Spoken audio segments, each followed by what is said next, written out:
I'm Aphrodite Rose Starfire. Welcome to my live stream. Just wait, hopefully, for somebody to show up.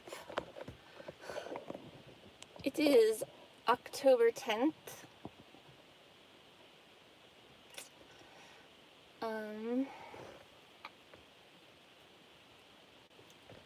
We'll just give it a moment. I have a feeling I'm being suppressed. I thought I would at least have one person if I gave you guys a warning. So it's a lovely Sunday, October 10th, I believe. People are talking about the 1010 portal. Hi, person. Thank you for joining me. Welcome to my live stream. I'm Aphrodite Rose Starfire. It's a beautiful, oh, they left. That always happens. So yeah, I've been, hey, person, I've been thinking about doing, oh, hey, Bokarek. Nice to see you. I don't know if I said that right, your name right. I apologize if I mispronounced your name. I'm so glad you're joining me. We kind of seem to be on the same trajectory. Oh, awesome. Of growth in our channels, though I think you might be growing faster than me. Kind of a synchronicity between you and me, but it's not on the topic of what I wanted to talk about because it does involve a person that's super drama.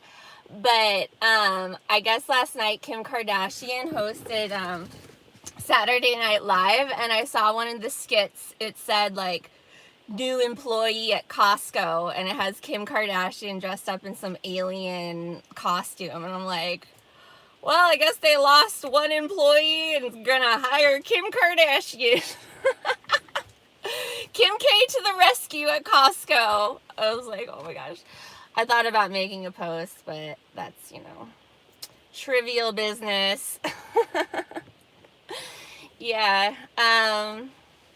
So I think I'll kind of start off with some recent observations. And then I'll kind of go into some personal history about MiLabs and my family and all of the military background. So first off, please feel free to include your guys' observations, but this is kind of stemming from C. Visalis, is a YouTuber who often, this was what, 1960s, 1950s. But my dad was born in Chicago, so that's actually 666. Aha! So that's a whole thing. But grew up in Orange. Anyways, Orange, California. But some recent observations. C. Visalis said that he's noticed that people are really stupid, especially like at the stores. Like cashiers can't count change. People can't figure out like really easy things. And I added a comment to that video, which is I also have noticed an increase in stupidity and also anger. A lot of, like, when you go to stores now, like there's a lot of just death stares, kind of people staring in uncomfortable ways, and I don't think that's necessarily like a gender thing, but that's something I've noticed. like when you try to talk to somebody that works at a store, they can't really help you. Like they have a hard time understanding things. For stupidity needed a toe. Oh yeah, that's right. Yeah, and it's like a refusal to try to communicate. Like it's like a breakdown of communication almost immediately. If you're not in a good place, like the customer is always right, or has been thrown out the window a long time ago. But I've also noticed, like, my family is totally withdrawn.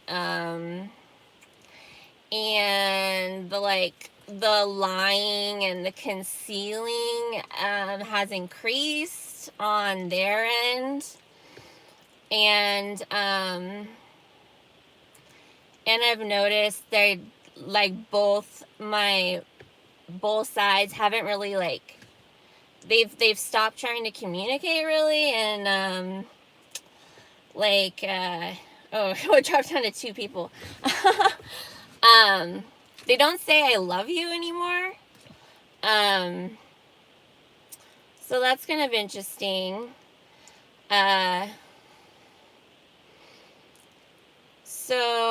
And I've also noticed that, like on the freeway, everybody's in a hurry. Like for a while, it kind of seemed like people were, kind of in like the unemployed mode, like summer mode, like people were on vacation.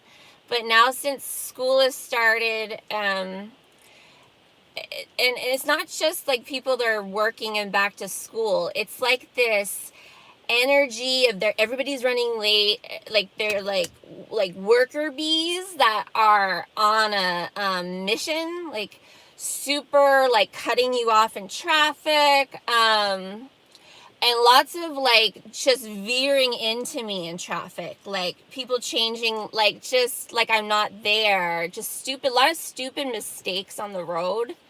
And I've also noticed some like NPCs that I've interacted with on a regular basis that before were kind of disheveled and like not put together, like wore dirty clothes, maybe didn't comb their hair. Now all of a sudden have their shirts tucked in, like a polo shirt, like their area is nicely kept and tidy, whereas before it's like they got like this, like, now I'm like the perfect worker download, like being more presentable, maybe like more conforming, I guess. What else have I noticed? It changed. Yeah, exactly, Bokarek. The beginning of October, something switched. Yeah. So, that's that.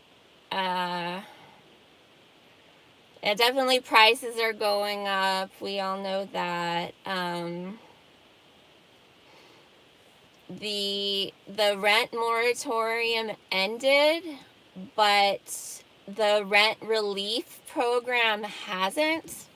So I think that kind of can substitute if you're in that situation of, but I'm not quite sure yet. I'm speaking vague right now, so, but I think if you know what I'm talking about. So that's kind of recent stuff. Okay, now I'm going to go into my more personal, as you can see, hey Kodiak Ben, I really like American Horror Story, and it is disclosure. The current season right now, season 10, is called Double Feature, and I made a video about the original trailer, and I called it Lampphrodite, because this season of American Horror Story combines two smaller it's a double feature, so two smaller stories are combined into one season, but the stories are seemingly related. The first portion of American Horror Story this season was Red Tide, and it was about this pill that you could take, and the pill made you endlessly creative, but it only worked for creative people. If you took the pill and you had no talent, then you became so angry at yourself that you didn't have any talent, and you are like consumed, and you start having to like eat animals, and you get really dumb, and you lose all your hair. The people that take it that are creative, and these are screenwriters and for Hollywood in this instance, they become vampires. So as long as they're taking the pill, they need to feed on blood, but they can write these screenplays and like TV shows, and like, hours, they have this masterpiece. And so what happens, they go to like Cape Cod, Nantucket area for the winter, take these pills and be vampires and write all these masterpieces, and then go back to Hollywood, and they could stop taking the pill. And go off of it and go back to normal. But then they lose their creativity when they're not taking the pill. And then the second portion, which is happening right now, is about the disclosure of what happened with Area 50? I put Area 54 in my video. It's Area 51, and the aliens, and Dwight Eisenhower first encountering the aliens. And it's coming to be that the aliens are Dwight Eisenhower makes a treaty with the aliens, that the aliens can abduct 5,000 Americans per year, and the aliens will share with the Americans their high tech, which includes this dark, like obsidian type substance that's impenetrable and cannot be detected by radar. Another of the technology is the microwave to heat food, and there's some other stuff. And it turns out that President Nixon, who is Dwight Eisenhower's vice president, is heavily involved in trying to convince Eisenhower to make this treaty with the aliens. And the argument is that they don't want the aliens to make a treaty with another country, or like the Russians, and give them that alien technology. So they're willing to sacrifice 5,000 Americans per year to get the special tech, so that they are competitive and the elite country in the world with their military tech. So it turns out that the aliens are abducting the Americans because they are experimenting on the subjects to try to hybridize the alien DNA with the human DNA to create their to continue their race, because they're not able to continue their genetics anymore because they're genetically deficient. So they start abducting Americans, and they put in pregnancies into men and women. Amelia Earhart's involved. And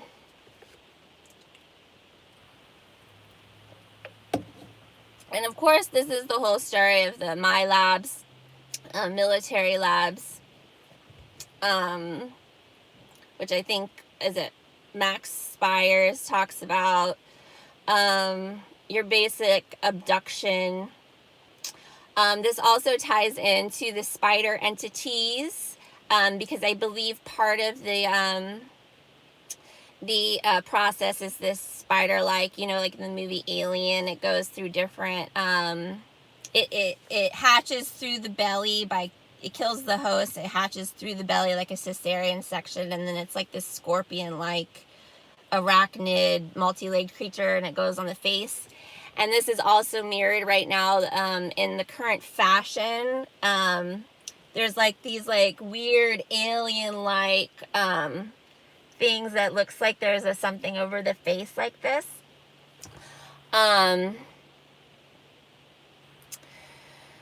So I basically think this is all disclosure, and I put a little clip. It involves Marilyn Monroe, because Kennedy wanted to disclose all the information to the American public, but Nixon stopped that.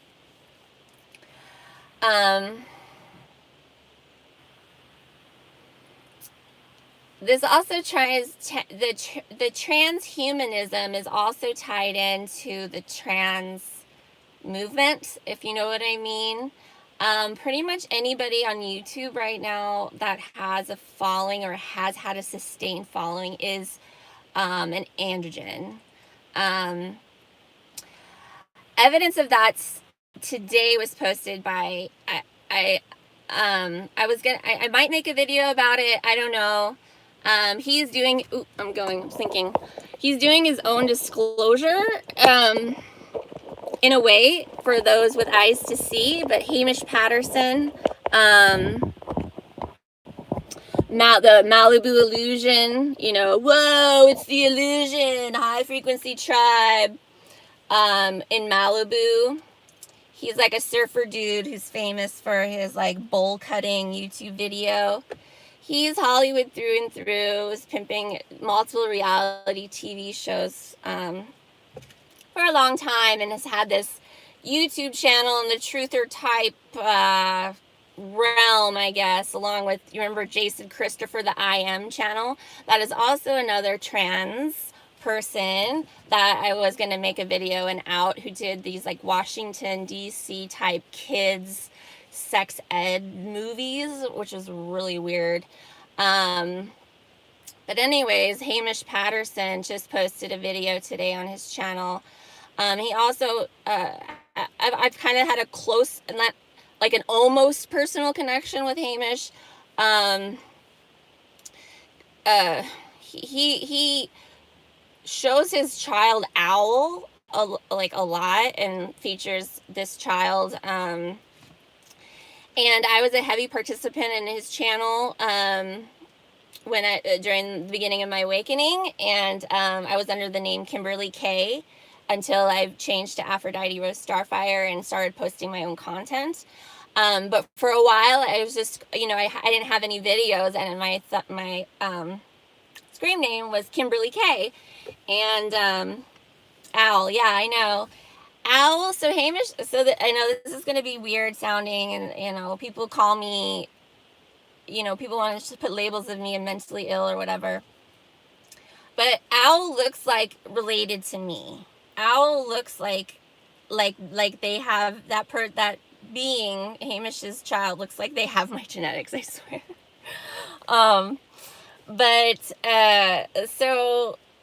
So I used to be a heavy contributor to that channel and the multiple live streams. He lived in Malibu at the time. I was in Walnut Creek, and then I moved down to San Diego.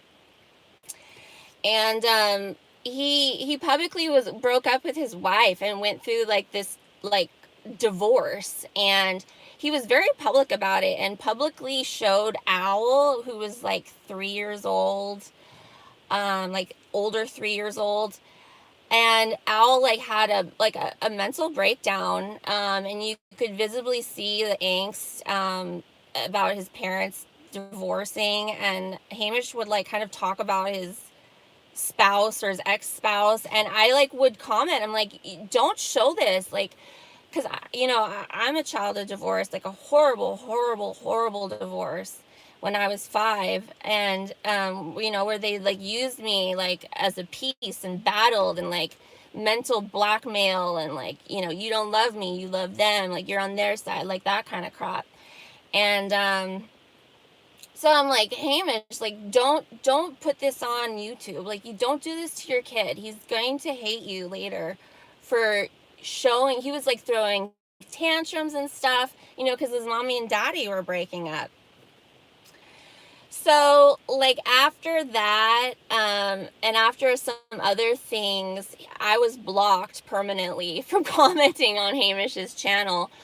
But, he always seems to be in the right place at the right time. He has lots of friends that are police officers. He runs, Alcoholics Anonymous groups, and is in that scene. He's in the Hollywood scene. He, like, ran for mayor of Malibu, or I don't know if it was mayor. I think it was mayor, but it was like a representative publicly. Um, so when he was going through, like, the little divorce thing, I had all these people from YouTube, randoms, shills, I don't know, saying, hey, you should hook up with Hamish. Hey, you should be with Hamish. Hey, you guys are, like, the same energy. Like, you guys should be together. Like, and I'm like, oh, okay. And so I had emailed Hamish to, like, watch one of my videos, like one of my first videos, and he commented, like, oh, this looks really good. Like, I really like your artistic, view.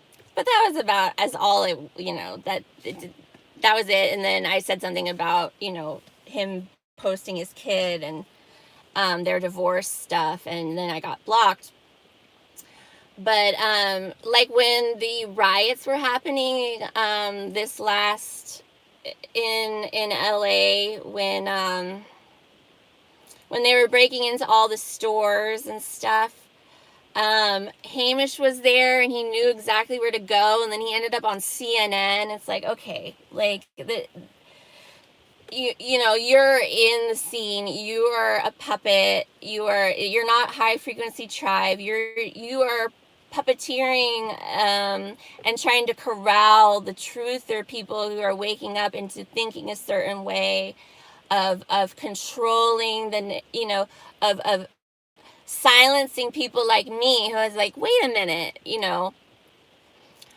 So anyways, Hamish today posts a video of I think it's from 2013, but it's, I guess, one of his first videos, and it's him shirtless, and he's talking about being in the wrong body, and that he is an alien, and that his mind, it hasn't matched his body, and there's a mismatch, and you could see his feminine clavicles, and you could see his feminine breasts, and you could see his mastectomy scar from the breast reduction surgery that he had to make him look like a man.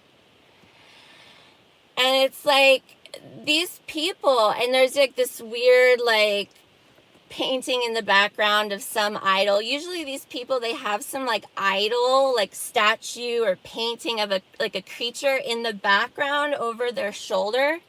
And it's like, I don't know if that's, like, speaking through them. But all of these people who grew up in, like, he grew up in, he's older, it makes you question why he puts Owl out on the YouTube so much. He also does these things to make Owl quiet. He does, like, it's like, what does silent wolf do, or silent fox, or, like, he does, like, this to his kid, and that's supposed to shut the kid up. He's like, what does silent fox do? I'm like, whoa. But anyways, it's based, and then in this video that he posted, he shows his birth certificate, and I really tried to zoom in and change the brightness and stuff, but I couldn't get to focus on the hi guys. Hi, Harline Realm. Thanks for joining. I couldn't see the writing clear enough to see, but he shows his birth certificate. So it's like, so I don't know if you've noticed that other YouTubers are posting about time travel today, and, like, reminiscing about the past, and posting, like, oh, this was me 4 years ago, this is me 10 years ago. But there's, like, this weird thing happening right now. So just know that if somebody has a platform, they're likely highly hormonally augmented. And if you really listen closely, they're telling you that they are. And then they're telling you that they are hooked up to this alternate reality that's running things. So I invite you to go to Hamish's channel and watch his video that he posted today, and you can see exactly, he's talking about an alternate realm that he's connected to, that he's in the wrong body.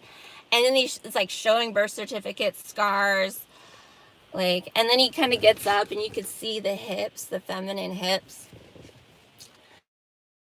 So it's like so much deception, and a lot of this rainbow wave, the event stuff has been perpetuated and initiated by transsexual people, or people that have been hormonally augmented because they grew up that way. I think most of these people grew up in this. I think a lot of it has to do with like these California cults from the 70s, like these hippie, rainbow child, Hollywood tanks. There's so many different MiLabs stuff going on. There's like different flavors, and that's what's going on right now. If you haven't noticed, is that there's a garden and we are the flowers. And like poppy flowers, the way that they get the opiate is that they milk the poppy seed pod. And the way they milk it is they scar it. They cut into it. And then it bleeds this milk, and that's the opium. Like that's the drug. So we're the same. We're flowers. And when we're agitated, when we're cut, when we're scarred, when we're chopped, we release these pheromones. We release perfume. Like one of those seed pods exploding. And there's these entities that are coming and sucking up this sweat, this salt, this smell, these pheromones, this perfume, the milk. This is what's happening, and we can't quite see it, but this is the milk, this is the garden, we are the roses, the lilies. So best you can do is not get agitated, and not like when you feel like how you want to be so mad and you're so righteous in being mad, and like you have a right to be mad. Just ask yourself how long you want to be mad, because there's something pushing you to really eke that anger out, right? To really sit in that, oh, I just want to, why didn't he do, oh, I knew he was going to do that. Like there is something that's it's like squeezing you. And it's so hard, but if you can just like step and just be like, no, I know I have a right to be mad. I know whatever happened was wrong, but I'm going to move on, because I'm choosing to not let it rule my body right now. Like it doesn't have that much worth for me to continue experiencing it. Like, I need to choose to release something else. And I'm not going to give that food to whatever is squeezing me. A lot of this happens in the middle of the night when you wake up from a dream. I'm like highly interacted with at night, and I pretty much am screaming every night in my dreams. Recently, I'm going around warning people that they're harvesting us, especially people from my past. And I'm telling them that I'm in a dream, and this is all a dream. Don't be scared. Don't give them your fear. I've been doing a lot of flying in dreams, where I fly through windows and I hover. If I'm not, while I'm flying, I have to be, like I do flight lessons, because it gets really cold in my dreams when I'm flying, and I have a tendency to float up to the high atmospheres, and if I okay, so in my dream, if I get too excited while I'm flying, if I find myself flying and I go, oh my God, I'm flying, because I feel weightless and I'll start shooting straight up, and then it'll get really cold and I won't be able to see the earth anymore. And then I'll free fall. And I'll start to see the earth, and I'm zero G. And then I'll be able to control my mind enough where I'm able to swoop and not hit the ground.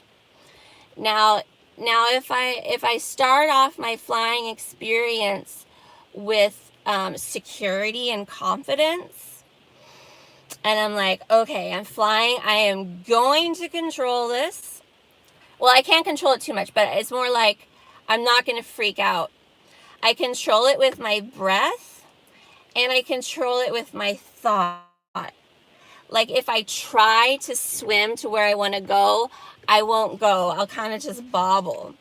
But if I look to where I want to go and imagine myself there, I end up going there.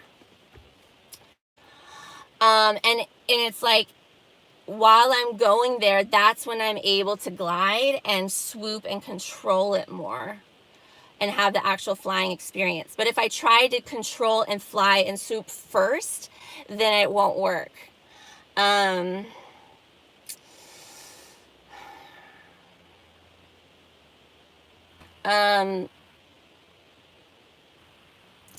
I'm put into lots of different scenarios into my dreams. Like I said, I'm very lucid. And so in my dream, it's like I have a mission. I'm always on a mission, and I'm trying to go fast. Like I'm racing against the clock. One disturbing one recently was like, it's like you wake up and you're in a movie, right? And it's like it's like, okay, now, so it was like I wake up, I'm in Planet of the Apes, and it's where they're kind of, all of the slaves are released out into the field, and there's like something came up and we were being released. And all the people were like, oh gosh, they're letting us go. And I was like, no. I'm like, don't, like, they're just gonna catch us. It's just a game. It's just a dream. Like, don't think you're gonna get away, because they're just waiting right now to snatch you. So just, like, be relaxed. Like, I was telling them to be relaxed. And we kind of, like, we didn't run. And here we go. Here comes, like, a noose around me. I get cinched up. And now I'm, like, hung by a rope. And I started getting cattle prodded. There was two beings cattle prodding me with the zappers. And I was like this, hanging, and I was like, this is just a dream. Like, they're just fucking with me. Like, I know it's not real. Almost, like, laughing at them, because they are trying so hard to try to, like, make me think that this, like, I was really being tortured. And I was, like, so already in the knowing that I was in the dream. Oh, also another dream I had 2 nights ago was I was watching a movie with my stepdad. I was on the couch watching a movie, and I was eating popcorn, and the movie that was playing, it was like a young actress, kind of like a young Rosario Dawson, and she was pregnant. And she gets a call, like, so in my dream, I just kind of find it weird that I'm able to do this, but it's like, I'm hovering above myself, looking at myself eating popcorn, watching a movie, but I'm also in my head watching the movie, but I'm also in the movie, like, hovering over the girl in the movie. And I'm also hovering over my stepdad's head, watching me watch the movie.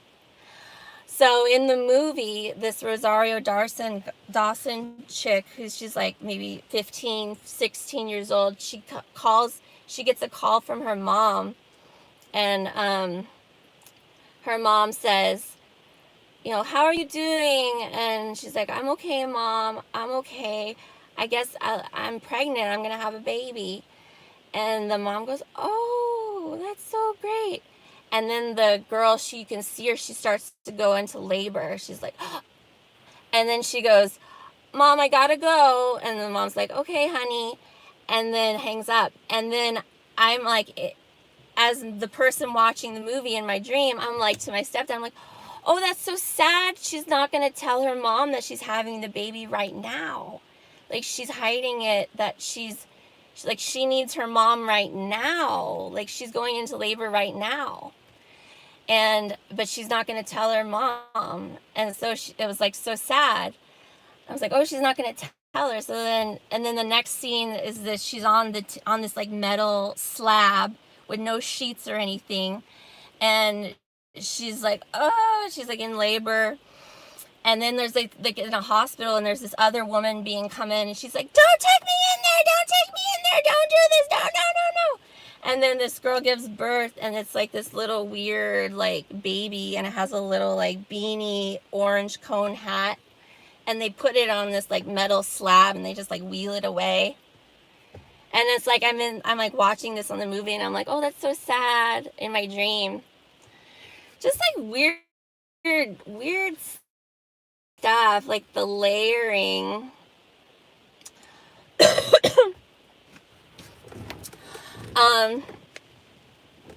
So let me see what you guys are saying. Physical pain. Yeah, they want physical pain. They want you to feel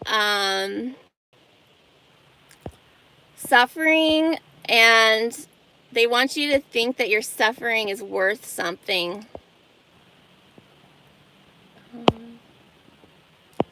Yeah, I was just...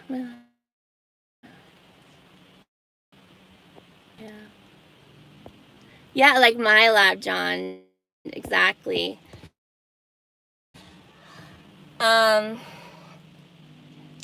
So... What was I going to say?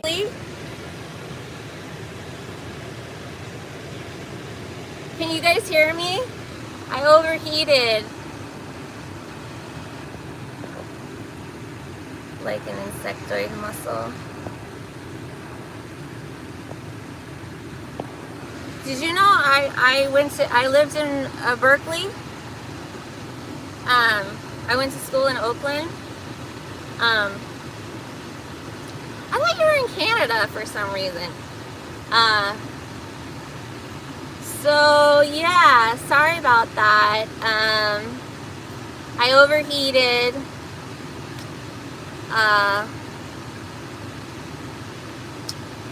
I forgot exactly. Oh, about the suffering is progress. Yeah. Is I just watched this recording of a nun that was cloistered, a cloistered nun, and I almost reposted it, but it's so dark. It's so dark, and unless you really can compartmentalize,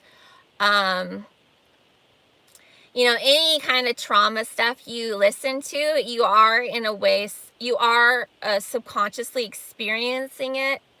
And part of that, we are here is to transmute. But anyways, this lady, she was she gave herself to be in a convent in the Roman Catholic Church. Her name's Charlotte Heckler, I think, and she died right before I was born. So I have this feeling I might have like some of her in me. But she goes into how they, as a young girl, they tricked her into going into the convent because they were told that if you go into the convent, all of your family will be saved. No matter how much of a sinner they are, they will be saved. And part of the way that they choose the girls to be in the nuns and the priesthood is they use the confessional, because all of the Catholics are told to never ever hold back in the confession. And so they use that with the little boys and the little girls with what they confess to pick which child is more suitable to the life. And part of the life is that they're allowed to lie, like everybody lies. They're allowed to steal up to $40. So I guess all Catholics know this, that they're allowed by God to steal up to $40. So they like, it's all like institutionalized lying and stealing. So this woman, she talks about how she took her white veil, and that's how you, you know, declare you marry Jesus. And then if you want to, you can become a cloistered nun, which means you go into the back of the church and you aren't a part of society anymore. And that's when you take your black veil. And she had decided to do that. And this was like the 1920s, I think. And she was a teenager, and they starve the nuns. They don't give them anything to eat. They give them a piece of bread and like a cup of milk a week. They get like a piece of bread a day with vegetable soup with no seasoning. It's just water and vegetables. So they have no protein. And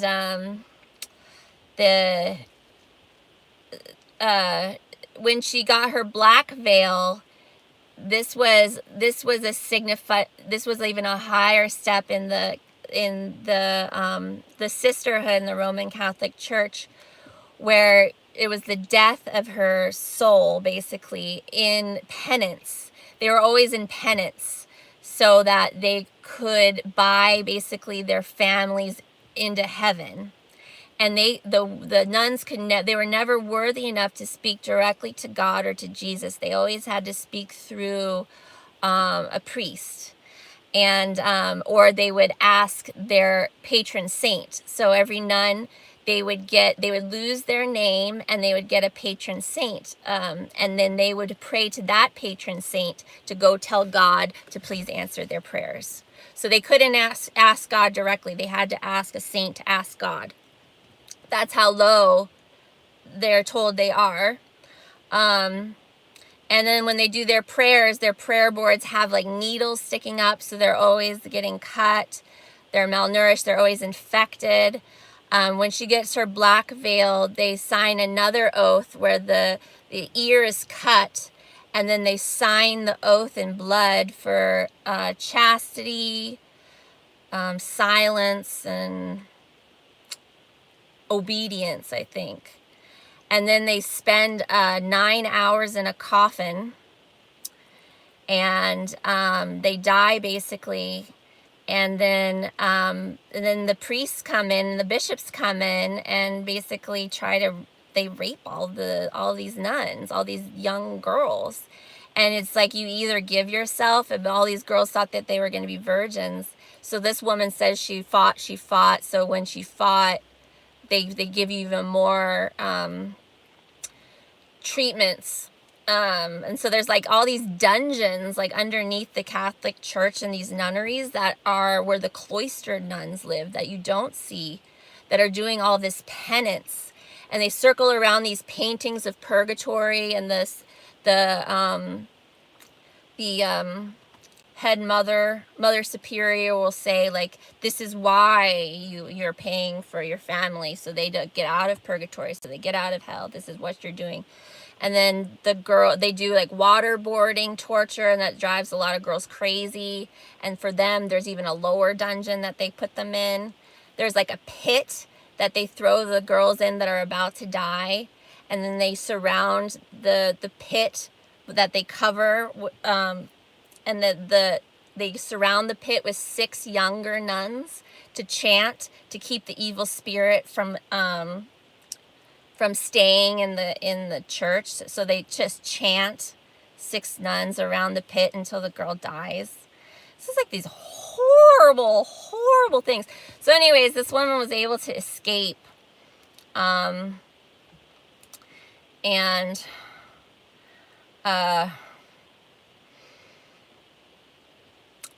she was talking about all of the babies that were born. All of these, because I was trying to find, hi Linnea, I was really thinking like these women probably were menstruating, these nuns.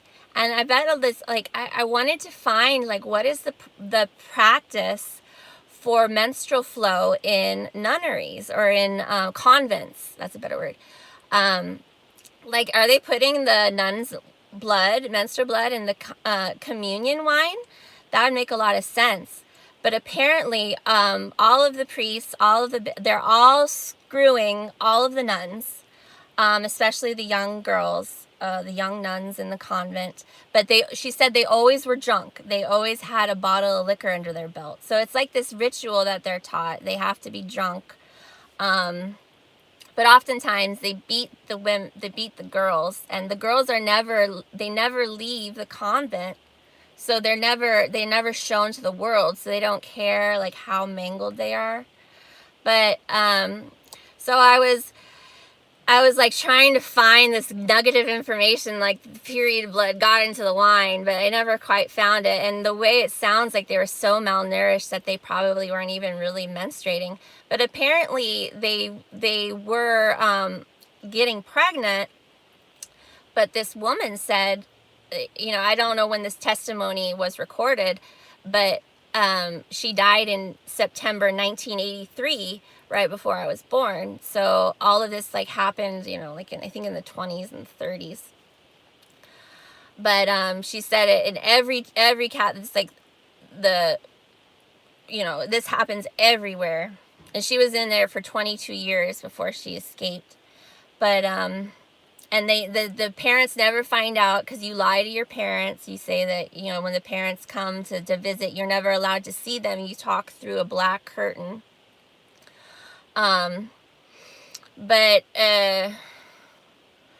She said that there was lots of babies born, and the babies were always premature, and she delivered a lot of the babies.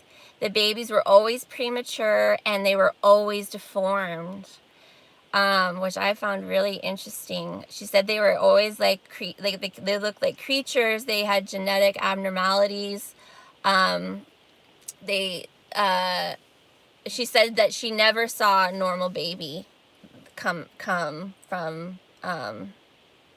Earlier I was talking about Hamish. Yeah, that he just posted a video showing his breast tissue and mastectomy scars. I mean, he doesn't talk about it, but you can see it, and you can see how his clavicle is just like mine. How it's the S.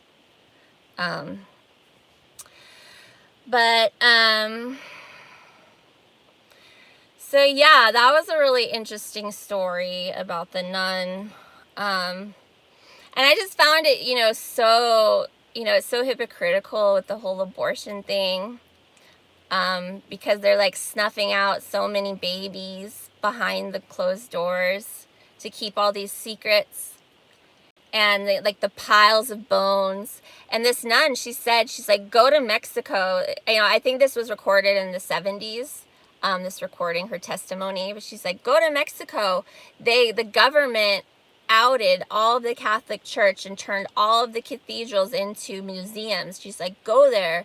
Go pay the 5 pesos and see the bones, see the torture chambers. Those are all for the nuns. Like, those are all for the little girls that were there thinking that they were saving their families. And the families would be giving money to the convent to pay for the girls' clothes, and the girls weren't given any clothes or food. But yeah, this woman said, go to Mexico and see for yourself, because they've opened it. But here in America and Canada, they haven't opened it.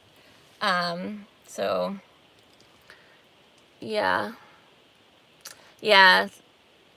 The 330. Yeah. And it's like all of this is like disclosures that coming out. Like, it's all controlled, right? I'm just going to turn on I don't want it to overheat again. So, okay, so now, can you guys hear me? Sorry I'm not like super chat involved.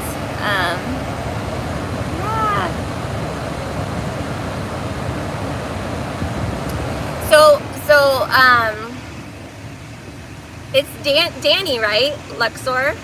No, yeah. No, is your name Danny? But if you think that your suffering is all for something, or you're like suffering or being selfless for the benefit of all, you know, you're like putting yourself last, you're making a sacrifice, like don't do it. Like it's a lie. It's a lie. That your suffering is somehow like getting you brownie points. Because it's really just you're getting milked. Sorry, I was confusing you with another L. It's LS something. Sorry about that, Luxor. So I guess now I'll kind of talk about my personal MiLabs connection. So I was born to two MKs. Both my parents are MK. Well, my mom was MK when she was married to my dad, whose first name is Mark. And his family, he's 4 of 6. Yeah, this is my connection to President Nixon. So my dad was born in Chicago, Illinois. That's 666 zip code. My grandfather, my dad's dad, apparently ran numbers for Al Capone in Little Italy, which is where all the Polish people lived in Chicago. Or was it Little Sicily? I don't know. It was Little Italy, Little Sicily, maybe something. But it was like, it's like a little, but I think Al Capone was actually Polish. But everybody kind of assumed he was Italian. But when my grandpa, Chester Kurtz, everybody called him Chess. See, this is how MK Ultra my life is. Like, everything's coded. Like, coded, not and coated. So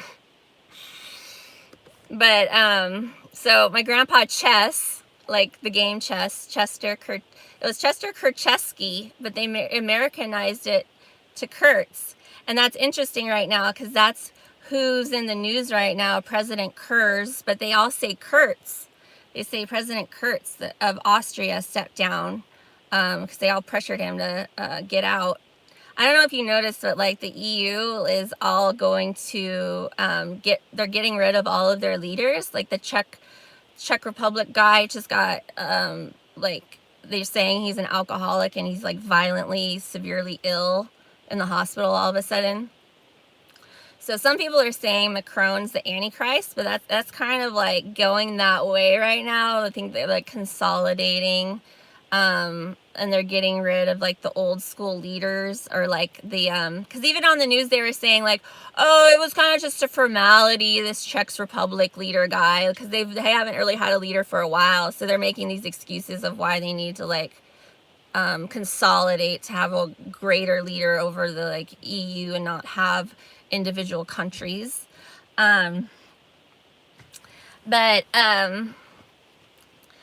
So my dad is 4 of 6, so that's 66% right there, 66%. And then yeah, Colonel Kurtz, yeah, I have that connection to Apocalypse Now, Colonel Kurtz. Yeah, and then there's Gary Kurtz that did the Star Wars movies. Yeah, it's all coded. So then they moved to Orange, and he grew up in Orange. My grandpa Chess died when my dad was 14, but he went in World War II, was stationed in Guam, and was instrumental in building the Shillelagh missile. Apparently in Guam, he got exposed to all kinds of weird stuff. Like the stories are always like, you know, this, I'm saying this right now because I don't know, like I'm kind of preserving an oral history because I don't even know if I'm gonna ever see my dad again. Like they're not accessible. And, you know, I never recorded his stories, and I just don't know if that's ever going to happen. So I'm going to do my best to try to tell his story, at least some of the really important things, because there's so much. Like I always say, if you like knew everything, there'd be like no question, like that I was positioned to be somebody really important, like the code, like, you know, when you're in the movies where they're going through the codes and the names, like, oh, this person, the numbers match and the names, it's like, that's, you know, me. But anyway, so so my grandpa Chess, he was a Freemason. He was buried in his Mason apron, all of his regalia. I have seen his gravestone in Orange, California, and it does have the Masonic square and compass with the G. He apparently got all these kind of diseases, like early diabetes, weird stuff. He was, I guess, always sick, my dad said, when he was a kid, and he would often see him with syringes. Can you guys see me?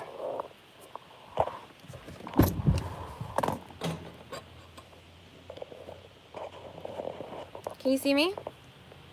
Am I still buffering? Okay.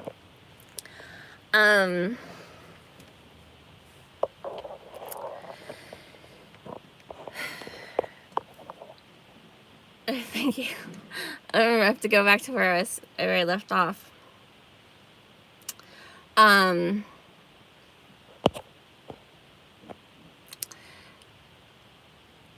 buffering. Awesome. Thank you. So, okay, so he had all these like weird diseases. He would often be like, my dad said he would see him in the bedroom injecting himself with syringes, and I guess that was for his diabetes. He had like blood sugar, but he also had glaucoma. So this was a man that was in his 30s and 40s. So he often wore an eye patch. So my dad grew up with his dad wearing an eye patch all the time. And when he was in Orange County, my grandpa Chess worked for Ford Aerospace. And I think it was there that he still continued working on the missiles. And then when my dad was 14 years old, the story goes, my grandpa Chess was bowling with my grandma June, and just dropped dead while he was bowling there. And they say like, oh, a massive heart attack. And as I like went through medical school and stuff, I was like, oh, he probably had like a AAA, like an aortic aneurysm, that a ruptured aortic aneurysm, because that's the clinical scenario of somebody just dropping dead because their like main pipe busts in their torso and they just bleed out instantly, basically. And then as I went through my awakening, and there was these, oh, he was a really sick man. Oh, he was exposed to Agent Orange. Oh, there was weird stuff in Guam during the war. Oh, everybody back then had all these weird diseases and nobody knew what was going on, blah, blah, blah, blah. But later, like, a couple years ago when I was hanging out with my dad more, I was like, Dad, he probably got shot with one of those heart attack guns. Like, he probably knew too much or something, and he was going to say something, and they shot him with those ice dart guns right through the back, and, it melts once it pierces through. And he's like, I don't know. But, oh, and that's the other thing, is that my grandma was a really rare blood type, so all of the children are different blood types. And they're all positive, negative, positive, negative. I'm not going to say what blood type my grandma was, but it was extremely rare blood type. And I think that's what also is part of this whole thing. I think the fact that there are also 6 children is also a thing. So anyways, my grandpa drops dead when my dad's 14, and then they all move to Langley, Virginia, CIA headquarters. And my dad finishes his senior year of high school at Langley High School, right there. It's the CIA headquarters. And yeah, no kidding. And then proceeds to like not know what to do with his life. Kind of like does like a van life thing, I think. And he's like, it's really upset about his dad dying and not showing him how to be a man and all that. And he decides that he's basically going to fuck it and go to Vietnam. So it was like the end of the Vietnam War was hot and heavy. And he was like 18, 19.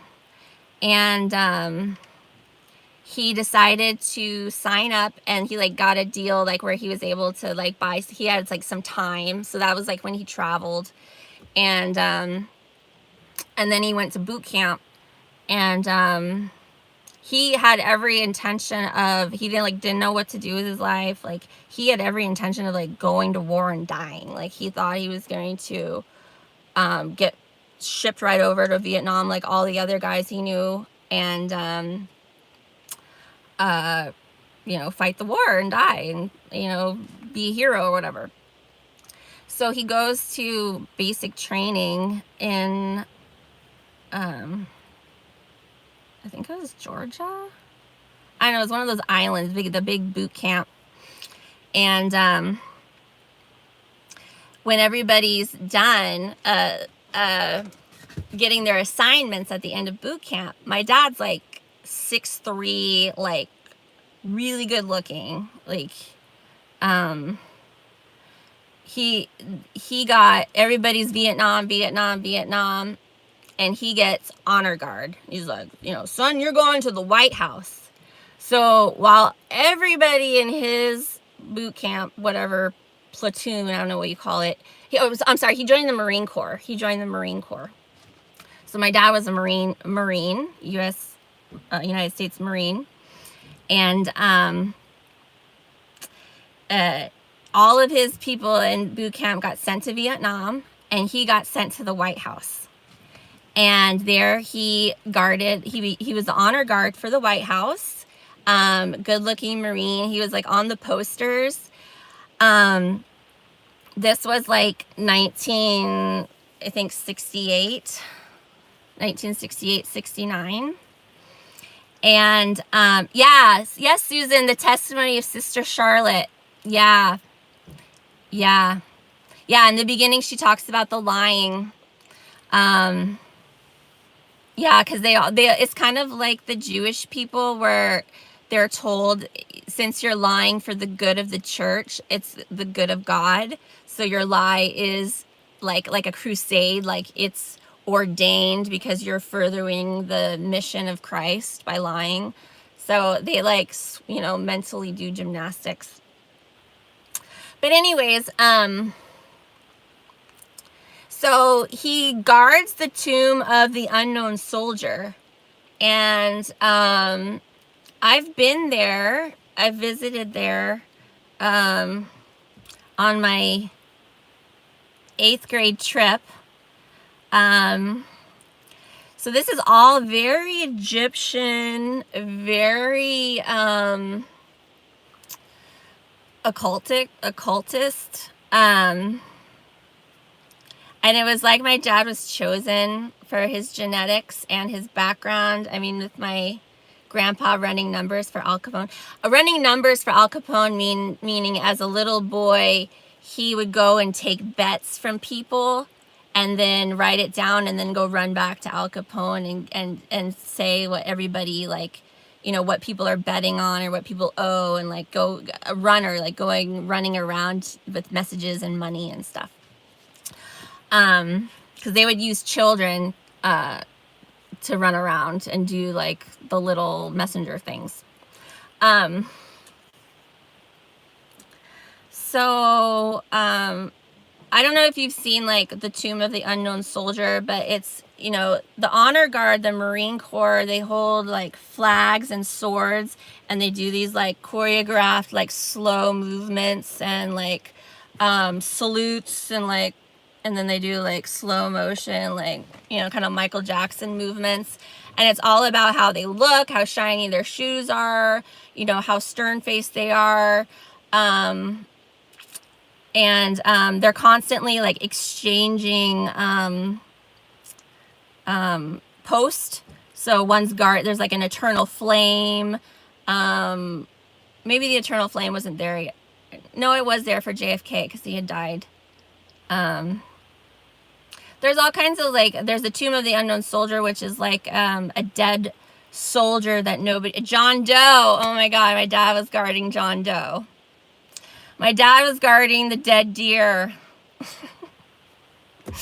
The Marine, a Marine, you know, like Aphrodite Marine is in the ocean. And my dad is a scuba diver. But anyways, so the other thing is that he opened the doors for President Nixon. So he was that Marine guy that stands at the door at the White House and opens the door. So he like interacted with President Nixon.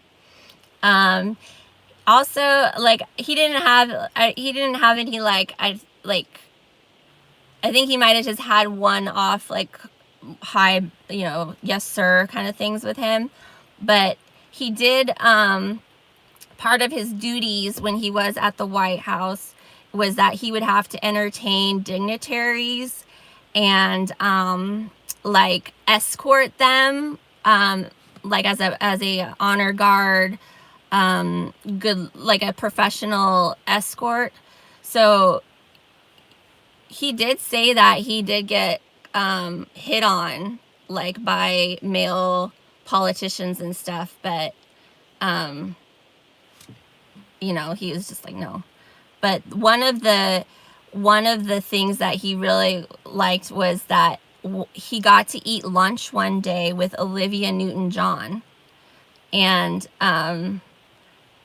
she was like visiting the White House. And see, these are the stories of like, how does this happen? You know, like just like the, you know, American Horror Story and Marilyn Monroe. It's like it's so set up. And my mom's name is Marilyn, by the way. So MK Ultra to the max. Yeah, so I think like something fell through, like she was supposed to eat lunch with somebody, so they're like, hey, you know, you have to escort Olivia, and like you get to eat lunch with her today. So he filled in and ate, like it was like a dignitary lunch, him and Olivia Newton-John, when he was like a 19-year-old Marine. And this was like right after she did Grease, you know, she's Sandra Dee. And it's funny because my stepmom looks exactly like her. What do you think of Trump? Yeah. The Moroccan king's cousin who switched. My mom would offer Molly. Yeah.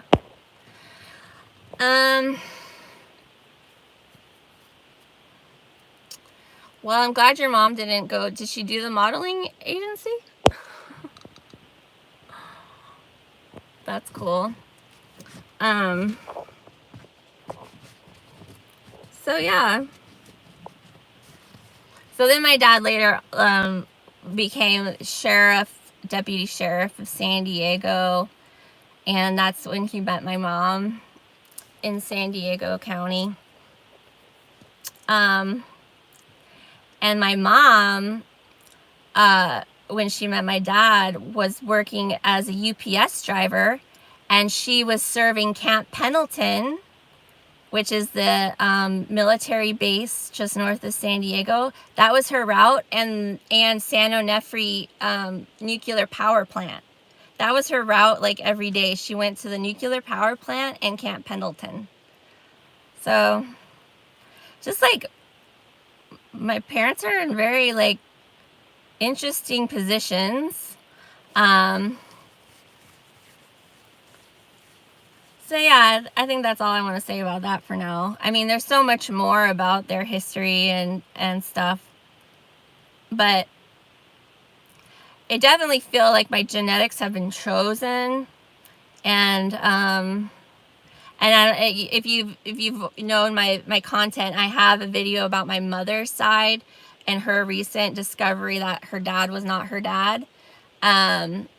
It's called not parent expected, and that's even more proof that we're part of this genetic. I mean, part of it is not only making test tube babies, but part of it is getting people in the right place at the right time and pushing people to be together, I think. And there's a heavy like mind control program aspect to it. My dad all throughout his life has donated blood, especially when he was active in the military and the Marine Corps. That was a thing. I think it is to this day, is that they donate a lot of blood because they get money, and the blood banks are like right next to the naval bases. So when they get time off, they go donate blood, and then they get all this cash because they get money for their young, healthy male blood, and then they go drink and they go party. And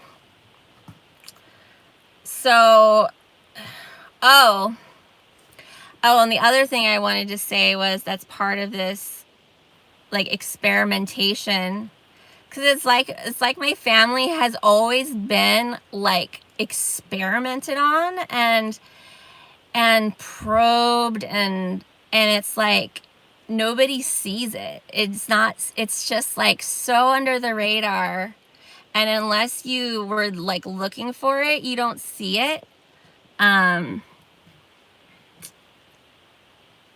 Yeah.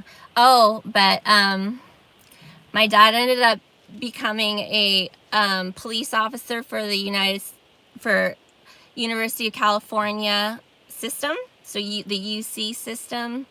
So like, UCLA, UC Berkeley. He was at UC San Diego, and there they do a lot of testing. And so it's a police department, but it's a police department for the UC Regents, which is like these group of really wealthy, like Rothschild type people that make all the rules for the University of California system, which is like a group of like 13 colleges or something. Like some of the best colleges in the world. So at UC San Diego, like, he would make his rounds on campus, and a lot of the university is like actual scientific research. Like it's not only just students studying. It's like high up graduate level pharmacological, genetic research, biological research. So there's many labs, and like I was involved in this kind of stuff when I went to UC San Diego as a student. But he would round, and part of it was the heart lab, and they make heart medicine. They test heart medicine and heart procedures on dogs. For some reason, like, they choose different animals for like as like a basis for different parts of the body and like drug testing. So like some like for like brain stuff they might use cats or monkeys, and for skin stuff they might use rats and pigs. For muscle stuff, but for heart stuff they use dogs a lot. So my dad would tell me like, how he would, do his nightly rounds as, the campus police. And he would go in to the lab, and there would be all these dogs in the cages, and he would go and like talk to them and pet them. And these were the dogs that they were experimenting on, and for heart medicine and for heart conditions. So I think they would do surgery, and this is what my old mentor, Dr. John Thomas Mahegan IV, who trained me in surgery, he talked about him. He would experiment on dogs in his training. and operate on dogs. But the thing is that because these labs are like right in the middle of like really, like the campus is in the middle of like the most wealthy area of the country, La Jolla, California, right on like a picturesque coast of California, north of San Diego, like you know, multi-million-dollar homes. And so they have to surgically remove the voice box on all of the dogs so they don't bark. And so they don't cause a ruckus, because I think before they weren't doing that, and all of the properties around the campus would complain about the incessant barking. So they would remove the voice box of all these dogs that they experimented on. And so my dad tells me these stories, and then he would go in there and like, you know, talk to the dogs. And it's like I think about like what if on these nightly rounds, like my dad was getting experimented on? Like he thought he was going in there, you know, observing the dogs, but really he was the guinea pig, you know? So there's lots of other stories. He also used to scuba dive right at the hot water outtake vents at the nuclear power plant at San Onofre. The nuclear power plant, when it was active, it sucked in the ocean water and used the cool ocean water to cool the, you know, the nuclear the uranium that's putting off all this heat. They have to constantly cycle the water through to cool it, and they use the ocean. That's why they're built on oceans or lakes sometimes. So on the out vents of where the water's coming back out, it's warm, really warm. So there would be it'd shoot back out to the ocean, really warm water. So there would be all of this like non-native tropical life that would grow around these vents, like a own little coral reef, because it was like a micro ecosystem of tropical. So he would like go scuba dive in the nuclear power plant output vents. I'm like, oh my gosh, like how many experiments?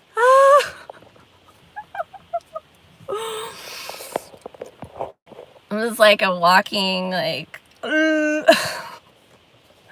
So, and of course, all of this is YouTube, and having a channel and being like your own little mini celebrity is part of it too, right? And this battle of how much to share, how much not to share. Like, I still have that, you know, there's that voice in you, Scarlet Spider, who posts videos and takes them down. You keep giving me whiplash, by the way. But yeah, I have that voice too that says, you know, maybe you shouldn't say that. Like, ooh, like maybe you should keep that private. You know, like that's like the demon. That's the MK Ultra little, like, put your secret away and lock it up. Like, and it's not like, you know, I have really, you know, things have already been thrown away on the other end, as far as I can tell. So there's really like there's nothing to protect. Like there's nothing. I feel like there's going to be this massive history loss, and like if you don't know your own family history, like there's no way you're gonna figure it out after this. Like the internet's not gonna be around. Like there's no more ancestry. Like it'll just be this lost information, like about, you know, like I don't know if people our age are recording their parents, and I don't think our parents are really some parents are recording themselves and their stories, like my mom, recording her recollections of her childhood.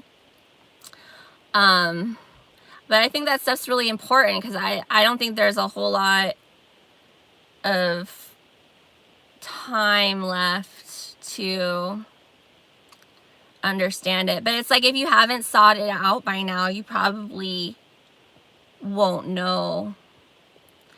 But I do really find it kind of titillating, and it excites me that how much my life correlates to what is in pop culture. Like, it seems like I'm like the main character, and you know, like as all this alien disclosure comes out, like maybe I am the base alien or something, you know, like it's about me, you know, it's about, you know, I'm not saying like I'm an alien or anything, but I definitely know that my genetics have been coveted, and like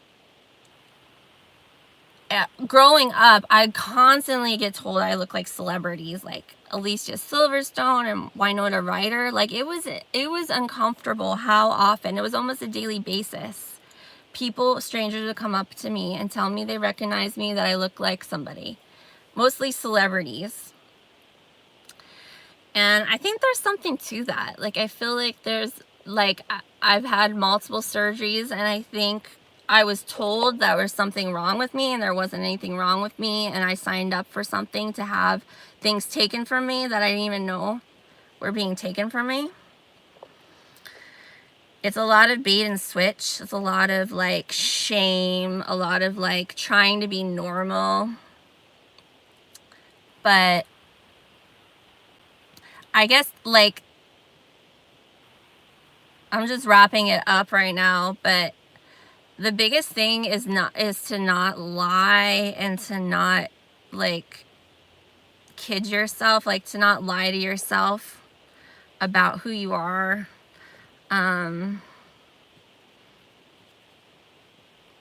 Yeah, because there's still so many people on YouTube just showing themselves as like they're just this walking contradiction, you know, like Hamish, just like, I think this was his way of showing like his scars, and like showing his birth certificate. Maybe somebody can see it says female on there, I don't know.